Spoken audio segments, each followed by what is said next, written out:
This is a story about a war. A story about a feud between two sides.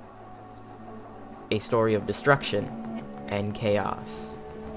This is the Prixton-Government War. It all started with a simple Minecraft server. People were settling in, building bases, enjoying the festivities. But something was rumbling in the background. A private corporation named Prixton wanted to overthrow the government, and they'll use any method to achieve it.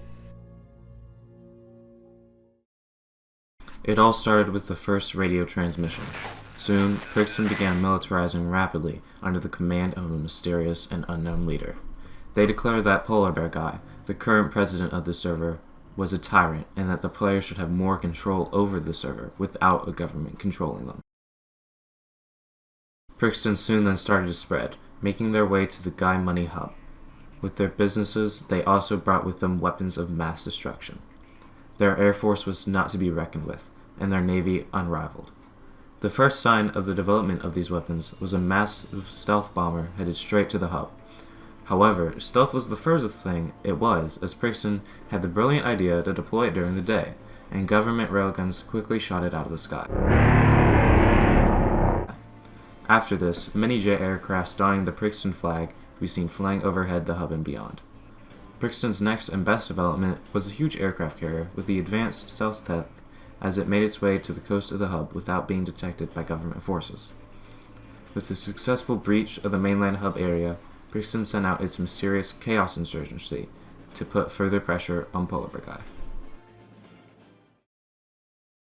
The Chaos Insurgency spawned withers to destroy the central hub dome.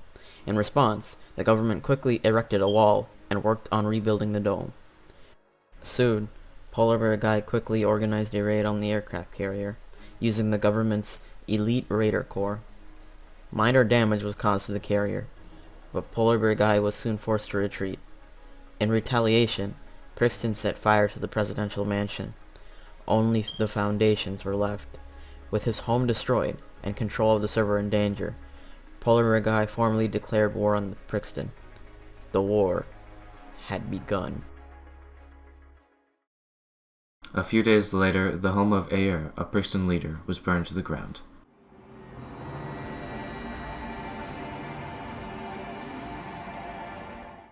A government submarine fleet was then built nearby the carrier.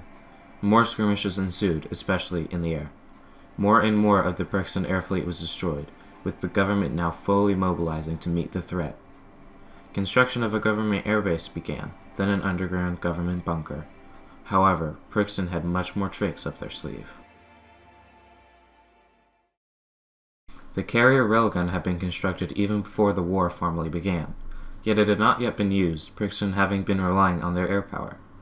However, with their air force fighting a losing battle, and a submarine fleet about to engage with their carrier, Prixton was ready to destroy everything in their quest for victory. The ends justified the means. The wall did nothing. The entire hub was destroyed, and everything the two sides had been fighting over was gone. Polar Bear Guy mobilized his military for one final battle. A battle to end the war in a government victory, even if the hub no longer existed. However, while it is known when this final battle begins, the result remains a mystery. With all of their advanced technology and weapons, both sides destroyed each other in the process, not willing to lose, yet losing everything. What remains today are only the memories of a long-forgotten world. Yet still, even after all this time, the current descendants refuse to make the same mistakes of their predecessors, now living in peace.